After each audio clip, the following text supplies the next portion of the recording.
Hey there, Anders here. So, it's been a while, huh? You know what?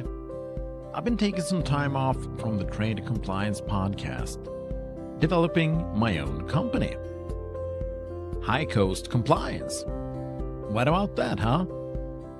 So I can proudly announce that from now and going on forward, the Trade Compliance podcast is going to be powered by High Coast Compliance. But with the company tiny bit up and rolling, I felt it's really a good time to make a podcast. So in this podcast, I did not only have one guest, but two. And not any two. I had Jen and Sue. Haha, what about that? They were awesome and I had a blast. And what did we talk about? We talked about master stakeholder engagement for trade compliance with tips on communication, transparency, and real-world tools to tackle resistance and manage risks. So, if you are a trade compliance professional or in any way work with trade compliance, this episode is going to be a real treat for you. It's jam-packed with gems and nuggets of wisdom that Jen and Sue bring to the table. And also, we had a blast, so I think this is really worth a listen. But with no further ado, I give you Jen and Sue. There, we have the questions. You guys just relax and see this as a friendly conversation. Yep. It's what we do best, right, Jen? It is. Little freaking frack action here. Yeah, we soon we can fill an hour. Just shooting the breeze. Okay. Nothing in particular. That's awesome. Obtaining buy-in from the business is crucial for compliance success. What are some ways to drive engagement that you have found successful? Jen, do you want to start or you want me to start? I was going to say, Sue, do you want to jump in? One of the things that, so as we talk about all of this, there's a lot of different things in the trade space that come to mind, right? We want to get the business engaged. We don't want to overwhelm them. And one of the best ways to do that really is to speak their language or to speak a language that doesn't become off-putting. And one of the things we like to say is avoid some of the generalities, right? Making sure that when we talk about continuous improvements or we're talking about compliance and avoiding risks, that's really general. What does that mean to you as a business stakeholder? Does that mean anything? If you are in the middle of a transformation or you have a new acquisition, don't just talk about the generalized risks, pinpoint them to what's happening in your business and making sure that the business leaders understand it and speaking their language. And I think Sue and I talk a lot about speaking the language of the business. And so when we talk about how to engage business, you've got to know your business. You've got to avoid those generalities and just broadly speaking, making sure when you're talking about compliance, we're not saying compliance, we're bringing compliance into language that those business folks will understand. I would say that's my first one. And Sue, what else? Yeah, great points, Jen. I agree completely. I think general language about trade compliance risks isn't terribly useful when you're talking to the business, in part because many people in the business likely have a higher tolerance for risk than the compliance folks do. And the other thing that I think is crucial is not using the regulatory language. I mean, part of the goal here when you're talking to the business is educating the business, but you don't want to answer questions with, well, an ITAR 126.1, because you quickly lose the business. They need to know what you're talking about without having to be expert on the regs. Over time, they'll become familiar with some of our business language. But I think the onus is on us to speak to them in language they understand, teach them about compliance without having to have them be experts on the regs. Some people in the business over time do become experts in the regs. But certainly when you begin to engage, and the higher up you're engaging, the less useful it is to discuss things in regulatory language and risk. It's about business results and implementing business results. When I was at Boeing, I rarely said, oh, we remediated all these risks. I said, here's the business we enable by creating a compliance structure that the business understood and could manage and that we oversaw. And that was the most successful language that I had in that capacity. So I want to pull on that thread, Sue. So when you said enable business, right? Oftentimes we have folks who are becoming trade mini experts or experts because they're reading the New York Times, they're watching a podcast, and trade just is an integral part of that business conversation now. When you said enable business, the other piece is oftentimes the news is negative. And if we can say, yes, it is negative, but here's some positive, right? Some of the positive pieces are there may be a chance actually to enable business. Some of these trade regulations may set you apart from a competitor. You may be in a position because of them to do something that a competitor can't. And really talking about how some of this can engage new business and enable new business. So I think that's an important tenet, not just to comply and making sure we talk about how compliance enables it, but we actually may be able to engage with additional business partners or enable new business avenues because of trade. Yeah, in fact, I think I might argue that trade in some cases can create trade compliance can create a competitive edge for the business. If you have a good program, you're not going to get held up on writing voluntary disclosures, on responding to inquiries from the regulator. Your business will move at pace because all of those controls are implemented and are smoothly operating. And that's the ideal, right? And then that makes trade compliance a competitive edge for the entity. Yes. Yeah, I do agree, because when customers and suppliers see that you have all the trade compliance sorted out for you, they will choose you as the chosen business partner. Mm-hmm. That is a great point. I can give you a real world example. We're looking at new distribution avenues. And as we do that, one of the things that I'm going to be looking at with the commercial attorneys is which of these distributors understand trade compliance and have it embedded in their business. Not something I have to worry about. They are going to bring that to the table, bring that to the business relationship. So I would say that's a great point to think about. Ken, and if you share a real life example of a successful engagement strategy and the outcomes? Sure, I could start there. So Boeing has an Boeing International entity, right? So there's lots of entities within the Boeing family, and Boeing International was one of the entities. And there was a president of Boeing International who, when I arrived, was a U.S. person. And over time, he transitioned to a chief strategy role. And the Boeing International president was a UK person. And he didn't have much background in trade compliance at all. And I had to make a deliberate plan for how to bring him enough knowledge that he could understand what I was saying. I had to be very careful to speak in language that he was familiar with and not in language that my team would necessarily use.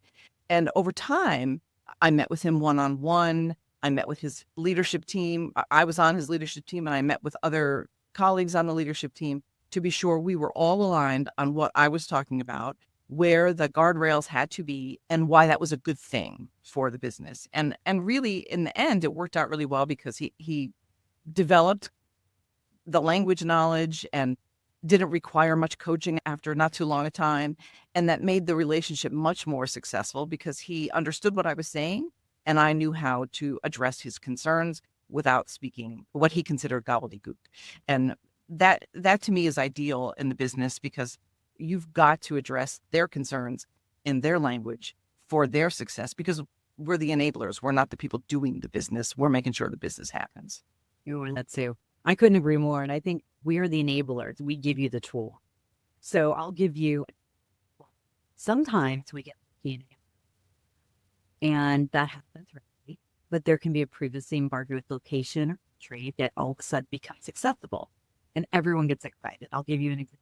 Cuba. Years ago when the Cuban market opened up, everyone got excited. So let's go sell to Cuba. Easier said than done, right? We're talking about an economy that did not have the infrastructure in place, logistics, all of the support elements that we just don't think about sometimes. It's the bright and shiny object.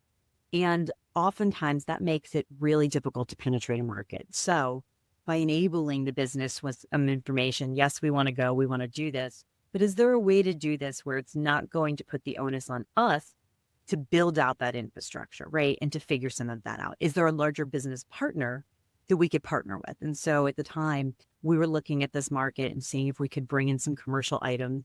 And we partnered with a very large hotel brand. They had the platform. They were going to be bringing in those building pieces themselves. So why not work in a consolidated fashion with some of the companies and vendors as opposed to us going direct? And so by enabling them and saying, sure, we could do some of this, but let's partner to enable your business and bring the other pieces that are trade tangential, the logistics, the shipping, some of those complications, the clearance process. And let's come up with a strategy for us plus the business partner. And in the end, it was a consolidation strategy. So it wasn't all trade. The trade helped enable that business to make sure that we maintain good margins as we went through that and making that move forward into a new market. That's a great point. It brings to mind some of the integration activities and M&A activities that a lot of us have. There can be tendencies among the trade compliance people to, as they're assessing the risk for the M&A entity, they'll work hard to bring that company to sufficient compliance in order to make the M&A less risky. And then when you get to the integration, there is a tendency, particularly in larger companies, to impose a trade compliance program on the new entity.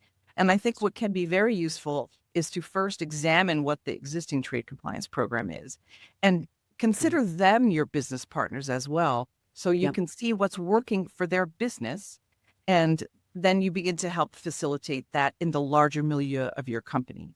If you go in like a gorilla and say, okay, here's the trade compliance program, and you must take this on because you're now an entity of my big corporate conglomerate, that doesn't always bode well. And it also doesn't allow the larger company to see the benefits of how somebody else is doing it, because they're bringing that as an advantage when they come into your entity. So that's another way to think through trade compliance and how you engage the business, especially when you're doing M&As and integration. It can be really tricky. And you'll see that a number of companies have had that problem and resulted in consent agreements, for example, Intersil and Precision Cast Parts recently. There were integration challenges, and they didn't understand that the buying entity didn't understand the risks of the acquisition and didn't manage it properly during the acquisition. And so making sure that you speak that language during all phases of your business is really important. So I think we came full circle. So we started talking about the best way to talk to the business. And the example you just gave is on point, right? Know your audience, and knowing that this is a new acquisition partner, we've got to learn their language. We probably are doing things that are similar, but they may talk about them differently. Yeah. And it can be alphabet soup. So understanding that, avoiding the generalities, but getting to know that business so that we make sure there's that integrated conversation that's happening. I love how those things come full circle sometimes. Yeah. That's more than an answer. That's a story. We have lots of stories. Lots of stories. So how do you find that balance between business imperatives, for example, export more, and compliance imperative, for example, comply better?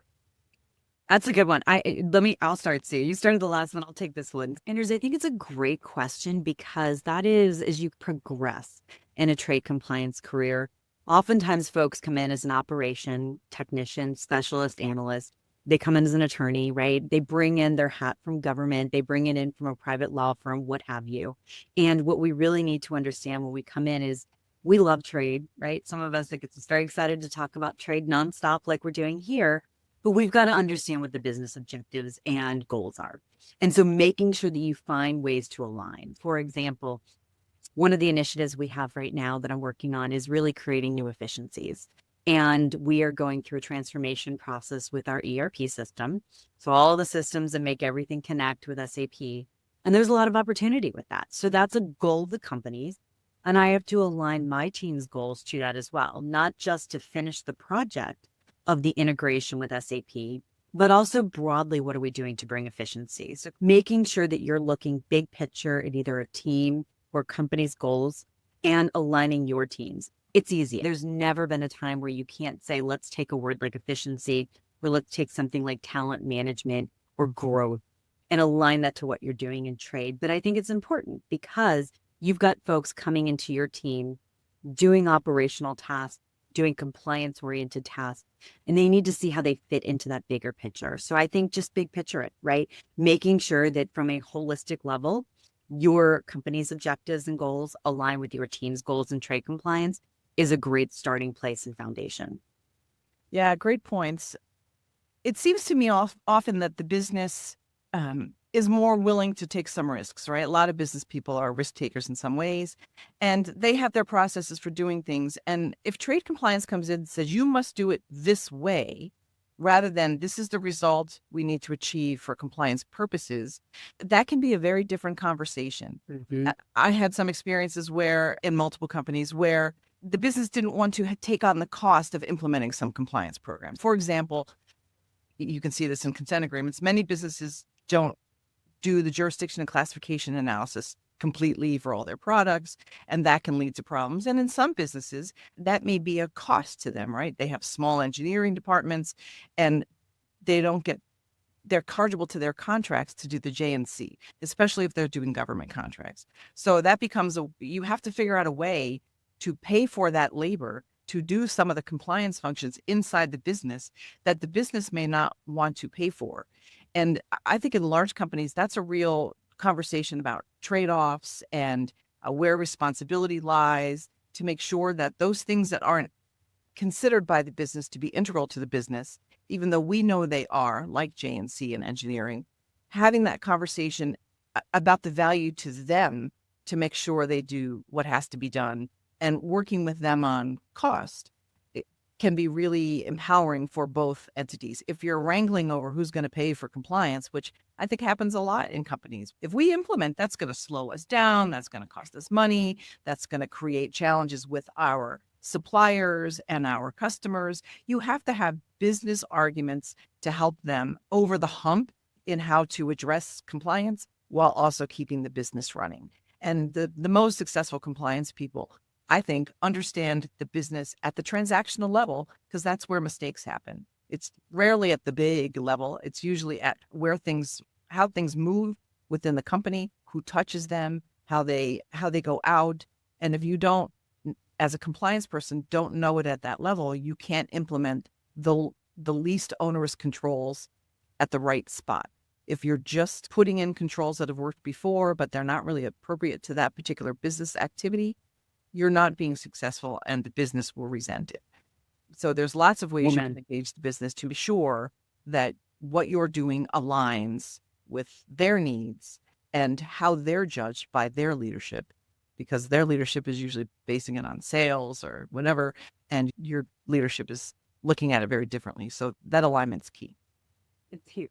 And so to build on that, and I'm thinking about an example that came to mind.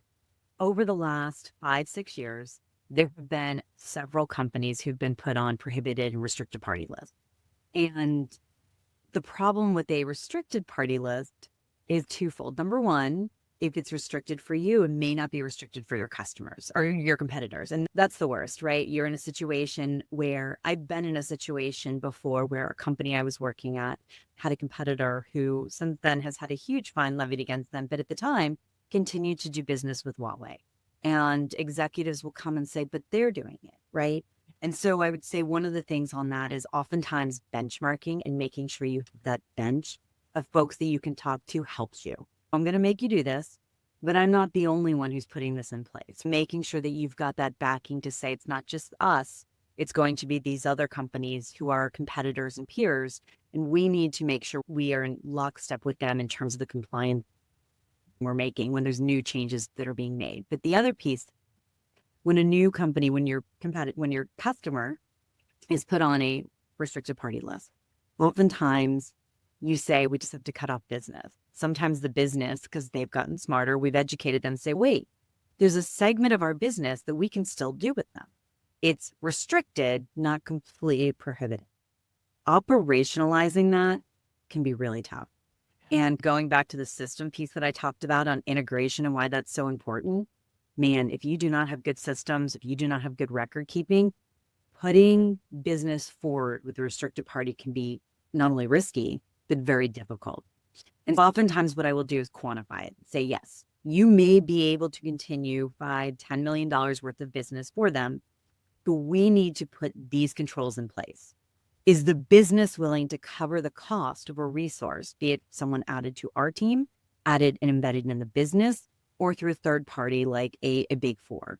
If so, great. We will help you blueprint this and put it in place. You'll get $10 million. The cost will be $125,000 a year.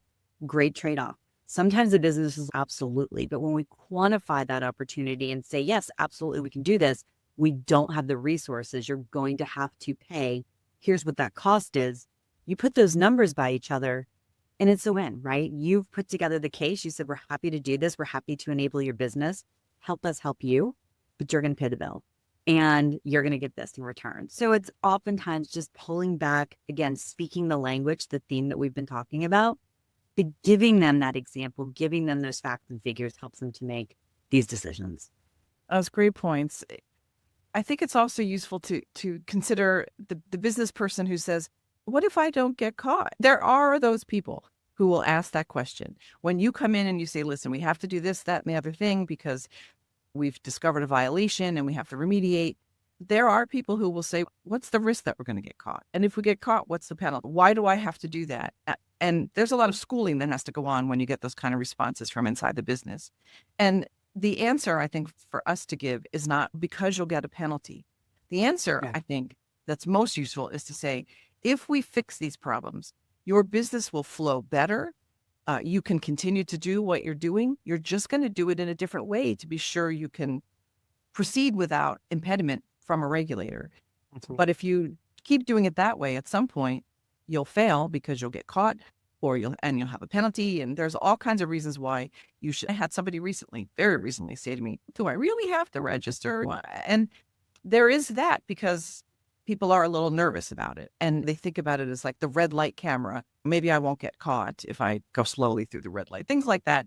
And you have to tackle that at the business level with why it's good for the business and how you're going to help it be good for the business. If you just say we need to avoid risk, I think a lot of business people close their ears. And I think, Sue, so on that example of the registration, what did you do with the person? So they're like, I don't really know. I want to do this. I want to do this type of business. But there's alternatives. So do you explore alternatives with them sometime? Yep.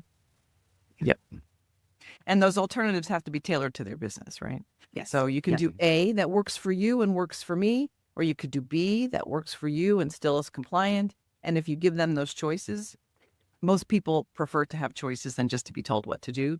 So you make the decision with them rather than impose it. Yeah, that's that. Have you faced any scenarios where these imperatives clashed significantly? And if so, how did you navigate that situation? I think it's inevitable, right? In our business line, you're going to. And I would say it's fact specific and scenario specific. It really depends. Sue and I have both worked with companies who've been under consent agreements. We've both been part of companies who've brought disclosures to the government, going through and weighing, do we disclose? Do we not disclose? And if we disclose, what are the potential ramifications? So I think I'll start on this one. What happens when you do this? So first of all, making sure that you have the leaders in place who are effective leaders who can help you walk through this is imperative for companies. And what you're looking for is if you're exporting and you're importing, you know that you're doing business in a risky location. Make sure you have folks with experience who can bring that to the table. You need a conductor. You need a cruise ship coordinator. You need someone who can take you through that. So really, it sounds basic, and you would be surprised to this day and age how many folks still don't. And it's not just the big OEMs and the manufacturers. Now it's the service providers. It's the folks who are in distribution and resale. Everyone who's in the supply chain has just gotten 10 times more risky. Yeah. The spotlight has gotten 5 times brighter. And so you need to make sure you have an effective leader within there. I think that's point one. I would start with starting from the top, setting that tone, setting that vision, and making sure you have someone who can help you when when you're weighing these conflicting issues. So I'll let you build on that.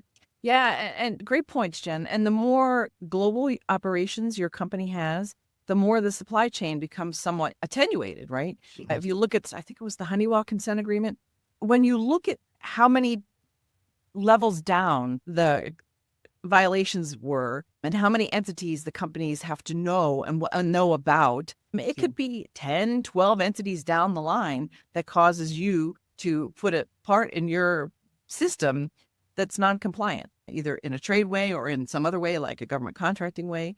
And having knowledge all the way through that supply chain is really tough for particularly the large international companies. And that's, I think, just going to be a perpetual challenge. So the idea in my mind is understand what you need to know and at what level, understand where you can't know and why, and be able to articulate that. If the regulator says, why didn't you know X?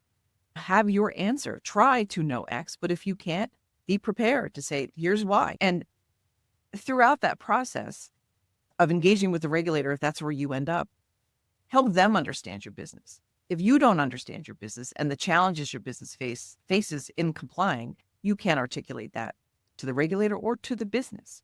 So that's where we get back to the transactional knowledge among your team about how the business operates. If you don't know it, you can't assess it. You can't assess risk for it. You can't implement remedial measures for it. And you can't speak to it in the language that the people who are in that process understand.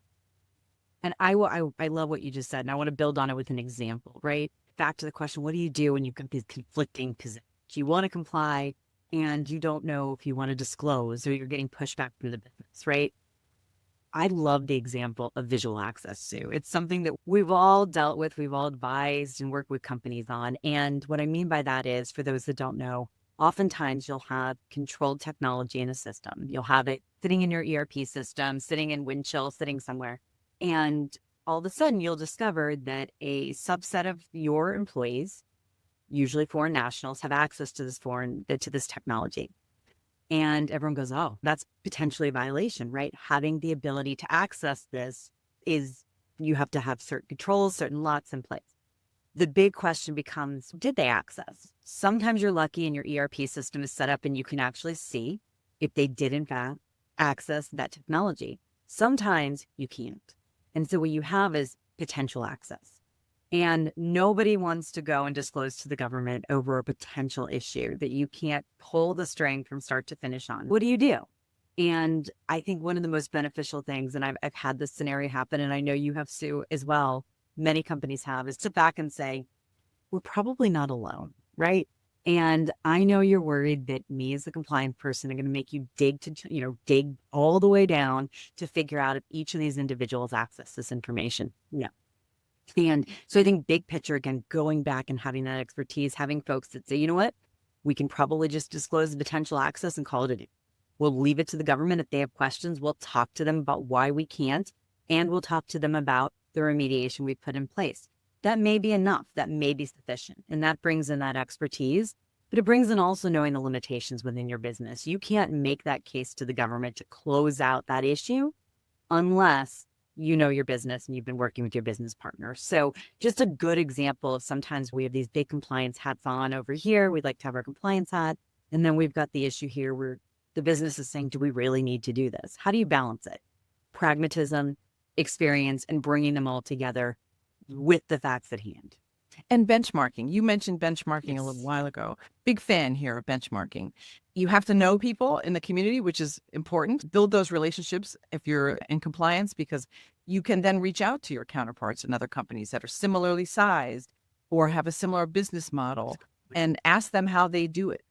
And most companies will be pretty open about that and will give you how they do it. And you can take from that what works for your compliance program or for your business and chuck the rest. But I think it's very useful to contact your colleagues and find out good ideas are not in short supply. You just may not know about them. So go to your colleagues, go to an SIA function and ask a lot of people, how did you do X? Or just email a bunch of people or go on LinkedIn. There's lots of ways to do benchmarking. Ask people that you trust and that you believe to be good compliance people. But that's a super source of information to see how other people have done it and what you can benefit from that in your company. Love it. And Jen, you mentioned if you have foreign employees at your company, and they access control data. I want to put another layer or another dimension to that. If you're, for example, a foreign company and you have control data in your IT system and you bring on a IT consultant or an IT supplier from another company, then they would have access to your data. And since they are non-American, it will be a release. Yes. Agreed. And I think when we first started talking about the cloud, this became their nightmare. People were like, oh, cloud, it's going to be super secure. Where's that cloud sitting? It's not just a cloud. It's just a server that you don't know about where it's located. That's the cloud. And it's of course, here in Virginia, right? There is a lot of cloud happening out in Ashburn, Virginia. You go out there, it is Cloud City. And you think about that, but I think it's a great point. And when we first started thinking about the cloud, we didn't think about physical location of where it was actually going to drop. And we didn't think about who was maintaining the access and the cloud itself. So just at the bare bones of that infrastructure, there was a lot of consideration that was needed to talk about the foreign nationals. And then we talked about acquisitions, Anders, and you just brought that point up. U.S. multinationals who are buying up companies and buying up these acquisition targets in other countries. Do they know what they're getting, right? So they get that access. They immediately start having the IT teams come in like a SWAT team to integrate. Do they really understand if there's controlled information on there? And when we integrate, we're integrating, but is trade having a seat at the table to make sure that if anything is there that could be controlled, we're putting the right controls in place. Again, not trying to interrupt the business, but if we're there at the forefront of the conversation for integration, we avoid the issue that you just described. And I think that's really important. And the other thing about integration that I think can be key is some companies don't integrate the ERP systems of the entities that they acquire. And then you end up having 10 of your big company. You can have 10, 12 different ERP systems, and they don't talk to each other, which can be good in a way, given the potential for trade compliance challenges. But they also don't record data in the same way. You can't access them. And if you have a centralized or largely centralized trade compliance program and very decentralized multiple ERPs, that can be a nightmare for compliance. So I think when you're integrating a company, you need a really good plan on all aspects, and especially on IT. Look at 3D Systems, right? They had their email backed up in Germany, and that was noted in their consent agreement because nobody thought about the German nationals who had access to the backups. It is really complicated now, as you mentioned, and the more you integrate into one system, I think the more easy it is to manage. It's expensive, I know, to integrate entities like that. And many companies make different choices, but then your trade compliance people have to know specifics about each and every system, and that's hard to manage. It is. And as someone who, recently changed and joined a new company, so I'm in Xylem now, it's been great because of all these lessons learned I've taken with me and saying up front, hey, we have an opportunity with integration right now. Let's utilize that to the best of our ability. And while we're doing that, not just making sure those ERP systems, are being integrated, but we're doing all the right things. And what you find, we forget that human nature is part of everything that we do. And so I can talk to someone about a subset of the ERP that is from a past acquisition target. And they're like, oh yeah, I forgot that was separate, right? That's just human nature. So if you don't have an opportunity in integration, oftentimes trade needs to be the person who's talking and partnering with IT to maintain just visibility, and it's tough. I agree with the consolidation too, and I think we've seen several multinationals over the last decade do that, resulting in some new disclosures, but also enhanced controls, and I think enhanced opportunities. You think about some of the tariff mitigation strategies that companies are coming up with. If your ERP systems aren't talking, you don't have consistent record keeping across them, you may be leaving money on the table in terms of tariff mitigation and some costs you can get back because of a lack of consistency in pulling the string across an entire record of a transaction. For what it's worth, there may be a dollar value at the end of that, not just to be good and compliant, but also to take advantage of some opportunities. Yeah, and one last point on integration. Some companies don't do very well on the integration related to policies and procedures, and we've seen that referenced in consent agreements and actions at BIS.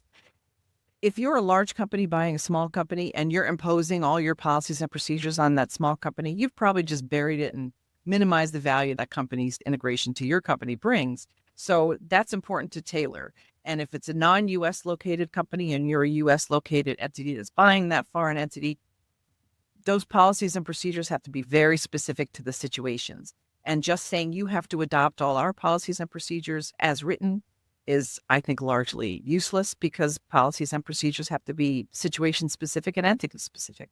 So that's something that I encourage companies to think about when they're doing any kind of M&A activity. What policies and procedures should be required? What policies and procedures have to be tailored? Who does that work, right? How that's helped? Who helps who in that work? And how long a company has to make that integration successful with those updated policies and procedures. So when engaging the business, what type of approach do you think is optimal? Oh, let me start on that one. I am a big believer in deliberate, planned comms. So the business is a big thing, and in most companies, amorphous, right? The business varies depending on where in the business somebody is. So I'm a big fan of structured communication. Decide how you're going to communicate with what elements of the business, in what way, for what reason, and to whom. If Many companies, I think, just put up a SharePoint and put up all their policies and procedures and announcements and expect the business to come to the SharePoint to look for updates. I think that's an ill-advised approach. I'm a much bigger fan of, you could have policies and procedures on a particular SharePoint that people can access, but if you make a change to it, you need to know who that affects, and you need to have a template, a time frame, a process, specific verbiage that you use so it becomes familiar to recipients on how to tell them that something has changed. Like when, Jen, maybe you can talk a little bit about when the MIEU came out. That required a lot of companies to evaluate their activities pursuant now to these new regulations, which would have required people to make a lot of changes. And how did you communicate that to your business, which at the time, I believe, was affected? You were in semiconductors at the time. So big impact. How did you manage that? And what were your success stories? So I love what you said there. And I think it's absolutely true. I love that you love what I said, Jen. I know. But what you said is you have a playbook, right? You don't just go in blindly with this. This isn't just a, hey, let me draft an email and find out who I need to send it to. You really need to think strategically and have a playbook. You happen fast. And the effective date was, I believe, 60 days when it happened. First and foremost, we had to come up with a plan, and we had to get buy-in from that plan. That was a top-down buy-in, making sure the executives understood that there was a level of risk that we were going to take, right? That we were going to not be able to boil the ocean. We were just going to be able to due diligence what we consider the highest risk companies. And we defined for them what the highest risk was, not in excruciating detail, just big picture and saying, are we good? Do you guys agree with this? So once we had the support and it communicated at the executive level, we then went to really the account level, the sales account managers who were going to be communicating out to those business partners that we were going to need some information from. So that we did in a variety of different ways. I actually asked, I said to the executives, what would be the best way to, first of all, reach them, but to empower them so that they could go have these communications. And so we had several kind of awareness sessions or town hall where we talked about what we needed to do, talked about what happened, supported them so they knew this wasn't an onslaught of us asking questions of Chinese companies for no reason, and really use that as a good mechanism to get our messaging out. And then we armed them with written communication that they could use to talk to their customers. And so it was top down, but it was also making sure that we partner with the folks. It would have done no good for me to be given a list of contacts at all of these companies and sent out documents that were not in the local language. The person wouldn't understand. They didn't know who I was. We had no relationship. Yeah. And so it really was empowering the communication at the right level. So top down, being strategic in that discussion, as well as strategic in how I empowered the folks that I ended up partnering with in the business. I would also say structured, right? Know who the audience is, have different formats and different timelines and for different audiences and different types of information. There are those companies that just throw out an email blast and say, oh, the regs have changed. And they anticipate or expect the business to figure out how to adapt to the regulatory change. I don't think that's successful in most cases. I think the best way to be successful is to tailor your comms, what you want them to do, how you're going to help them do it, what the timeline is, and what the outcome should look like, right? So that and have that format be different from when you're just sending a, hey, how's everybody doing kind of email, because we all get junk mail in our emails and we very quickly decide it's junk and get rid of it. And it has to be something people want to read. So if it's just a big email blast, not effective at all. Yeah. And so I want to just pull on that when you just talked about format. I think oftentimes we get lost. And we need to remember that this communication, when you're talking to execs, do not send them paragraph on paragraph, right? Go back to that basic fundamental type of communication structure you learned in business school and law school or from mom and dad, right? Making sure you are succinct, making sure it's recognizable and there is an action, a call to action up front or impact up front. And it goes without saying, but I think when a major regulatory change happens, we often get lost in that. And you lose sight of some of the structure that's needed to communicate this effectively. I love that you said that. Totally. Yeah. It's like in the military, when you have that bottom line up front thing, right? You start your email with, here's the issue. Here's who's involved. Here's the desired outcome. Here are any problems or impediments. That's a great way to structure an email so that the people who are reading it quickly get the point and you're not blathering on about the regulatory environment.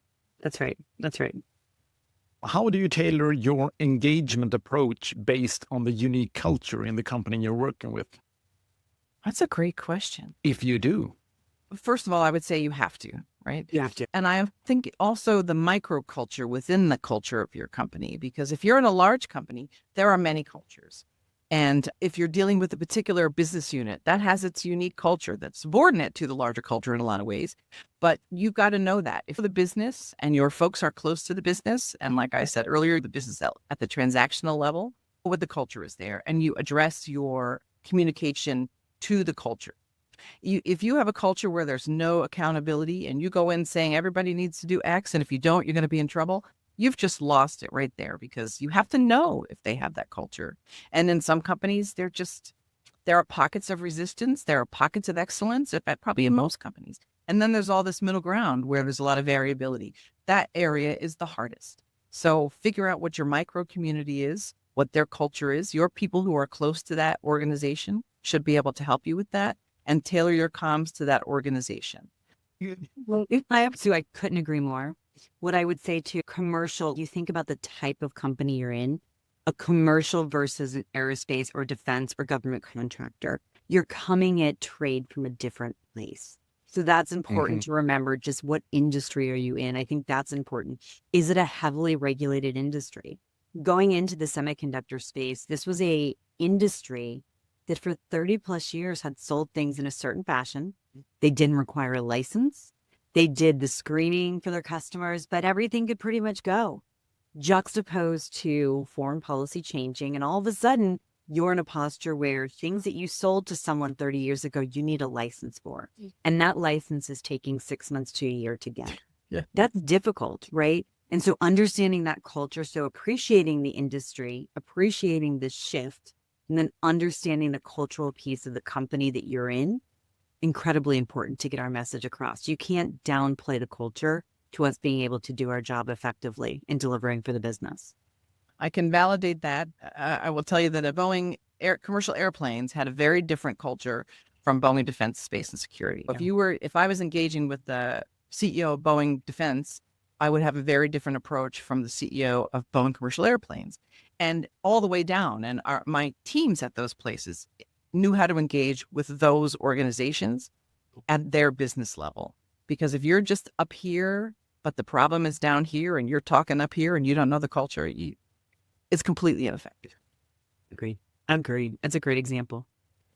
Are there some characteristics that help compliance professional to be effective? Yes. I think soon I can go back and forth on some of these. And I think this evolves every day. First and foremost, you have to be able to see gray. I think that you will have folks on your team that are operational. You will have those who are looking for the big forest fire they need to put out. But most importantly, you cannot say everything is black and white. There is not a yes or no answer. We live in the gray. We are risk consultants. I think understanding the ability to navigate, play, and live in the gray is a must for compliance. See what you got. Great point.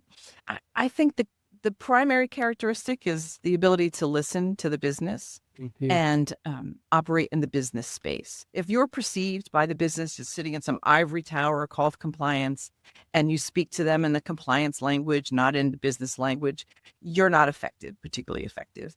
And if you know the people, you've built those relationships, and you present yourself as there to help them make their business compliantly, but that helps them do their business. It's a very different dynamic. So how you approach the business and how you show yourself, if you're not a partner, if they don't perceive you as a partner, if you're just laying out mandates, they're not going to consider you a partner. And they're going to do, some companies or some entities will do their best to not do what you've suggested they do, because people resist orders from on high.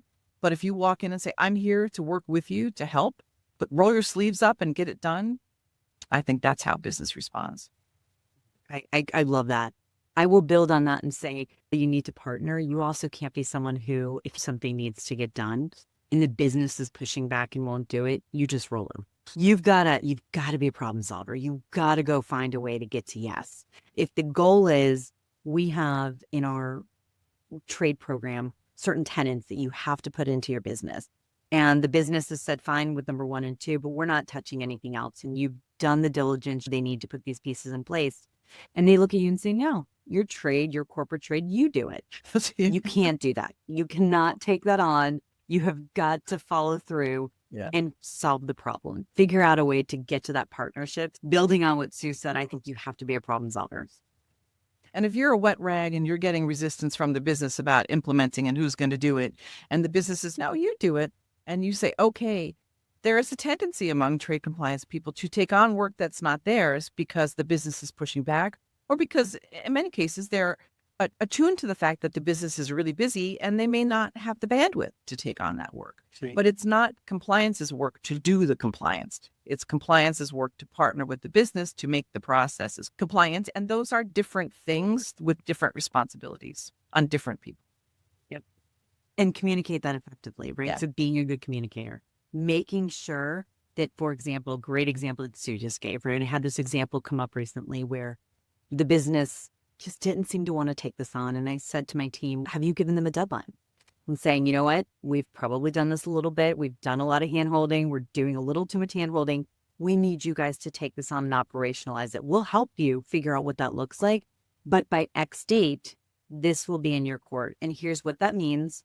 And here's what may happen if you don't operationalize that. And they haven't, right? Yep. They just done it. And so making sure that you've outlined in your communication those explicit details, incredibly important to keep everyone aligned. And talking about communication, what approaches do you use to inform the business about regulatory changes? This is where we get to the structured comms, right? I think that it's useful to have those different types of communications. If you're setting a regulatory update, you have a specific structure. It looks the same every time, and they know, oh, this is a regulatory update. And it's well written, it's clear to them, and it includes, here's what we're going to do to help you comply with this new change. If you just shoot out hey, here's the new change in the regs, I would argue most people in the business wouldn't pay much attention to that. But if you say, hey, there's a big change in the regs, this will affect you in the following ways and other potential ways, and I'm here to partner with you. Let's meet next Tuesday. That's a very different communication. And if you just throw it out there as here's the new regs, read the ITAR, you're dead in the water. Nobody wants you to put out 74423 a little 4. Nobody knows what that means. They're like, bingo, right? What just happened? And Yahtzee. Exactly. So making sure, again, going back to what we said at the top, communicating with language they can understand. The other thing I will add to that part of the conversation is communicating multiple ways. It goes without saying, but I think we lose sight sometimes of the importance of local language.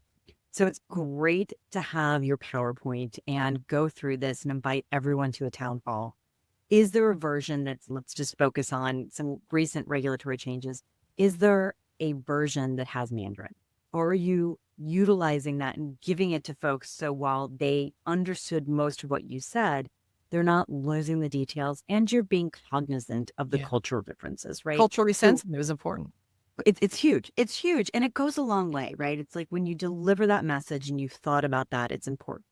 And deliver it multiple ways. So you talked about SharePoint. We all love our SharePoint sites to put stuff up, but what SharePoint should not be your safety net. Right. It should be a place where not only do you put things up there, when you're doing that town hall, you direct folks back there and say, hey, if you want to see this presentation, the link will be there. You want to go back and revisit it.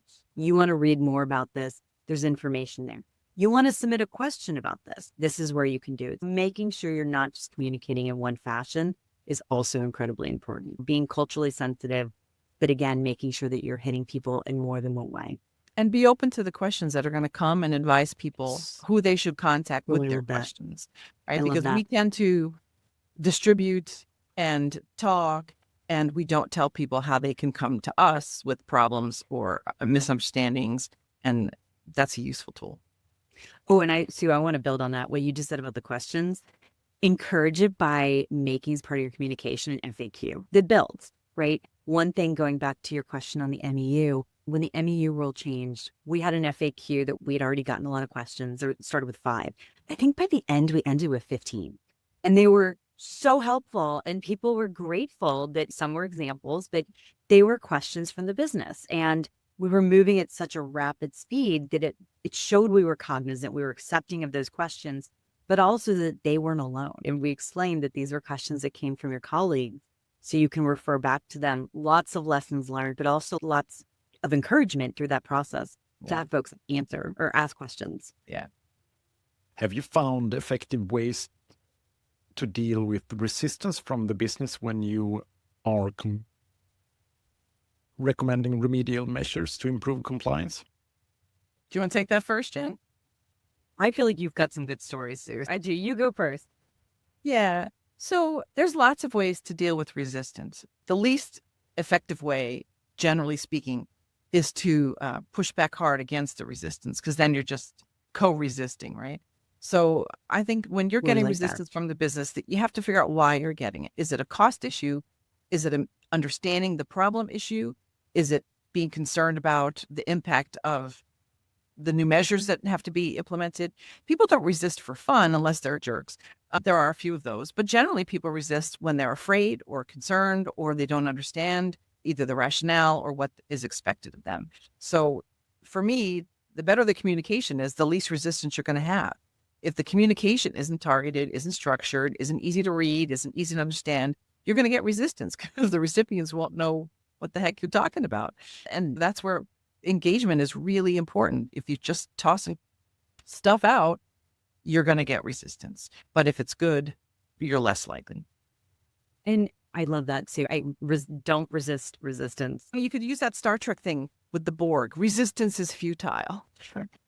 But I think, Sue, so that's a great, and where I was going to go with this, and you actually just further exemplified the point, being positive, right? Being positive in that communication. And I've seen on slides where folks say, this is not what we do. You can't get the business to do what they're supposed to.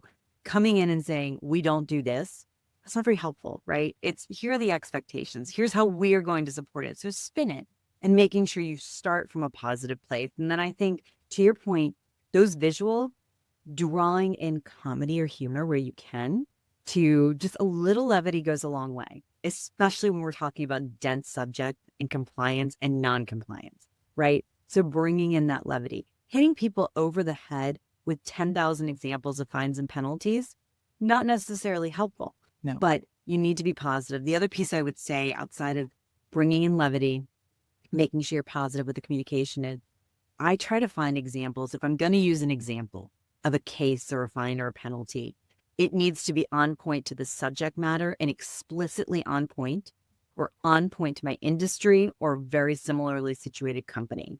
For example, when you think about denied restricted party screening, there are some fantastic examples.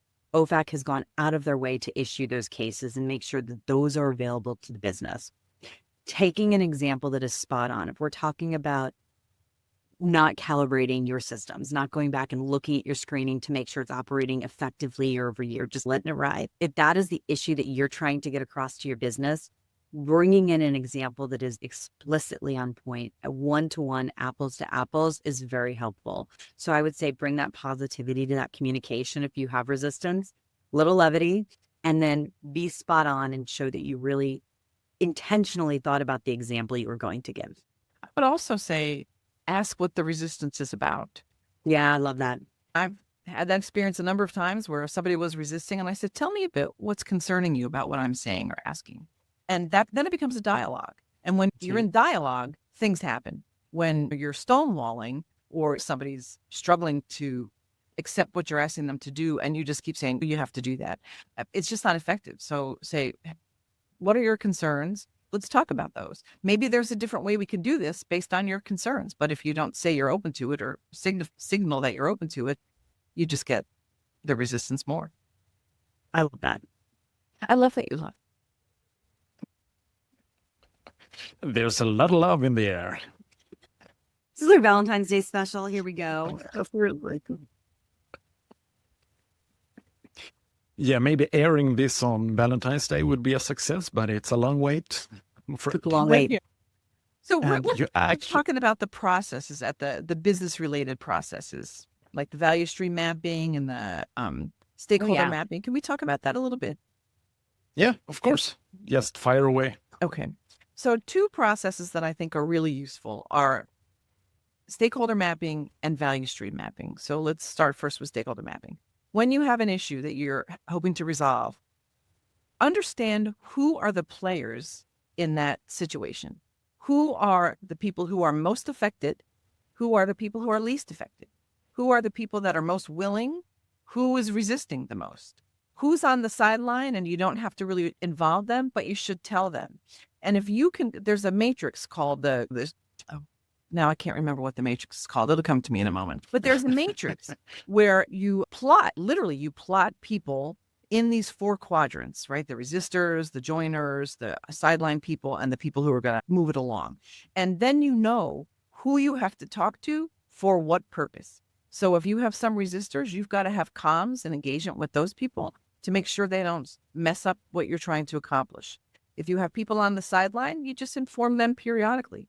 But the people who you really need to help you implement the process and ensure it's successful, those are the people you have to engage all the time.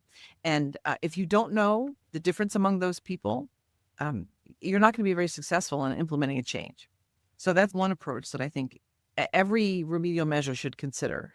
Map those out. Who do you have to talk to? Who do you have to keep away carefully? And who just has to be told or informed about what's going on. And then the other is the value stream mapping. These are business processes that the business is likely familiar with. They're taught in business school.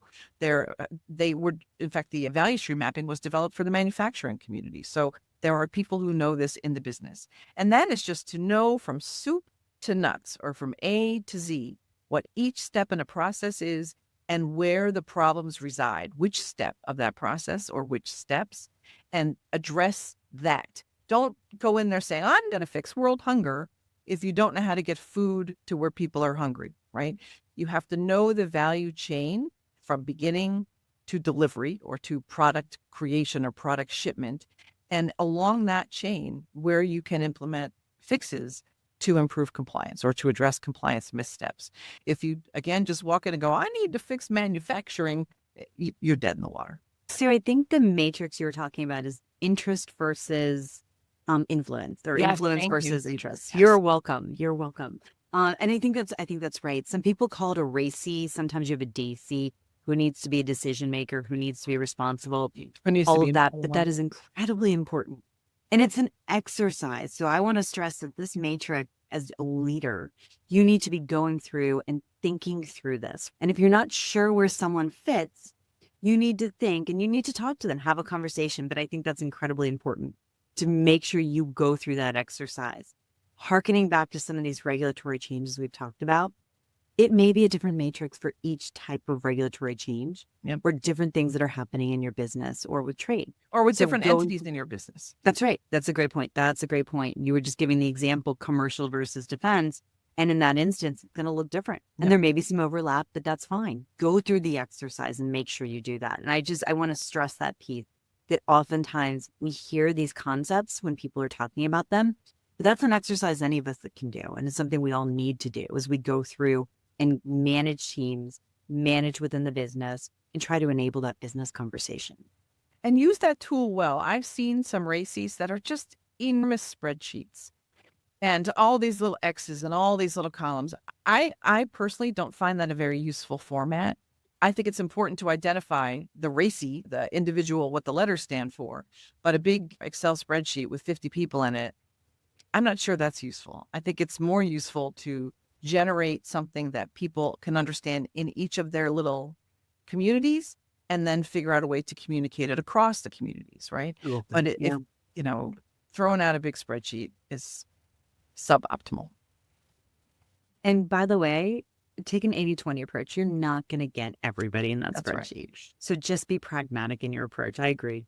Yeah. And sometimes you got to wing it a little bit, right? Especially when you're doing the risk, the personnel matrix. You don't always know who's going to be a resistor. You may know some of them, and you don't always know who you just need to inform. But be flexible as you go through the program. You'll probably learn where people should fit. You might not know it all at the beginning. That's right. That's right. How do you engage the business regarding the annual structured compliance risk assessment program? Oh, I would say, let me start, Sue, on this one. I think I've seen it done differently. I've experienced it and I've implemented it differently at different companies. Number one, think about where the company is in their life cycle of trade, where they're in their life cycle of compliance, right? Because that's going to drive the answer to the question. Everyone's going to be different, but I would say make it routine. And I've seen it done really well where folks just anticipate it. They know it's coming. So there's no resistance. There's not, oh my God, these guys are back again. This is part of our culture. This is part of what we do. This is part of our operations. So first, understand where you are in your journey. Second, really making sure that you make this routine. I'd start there.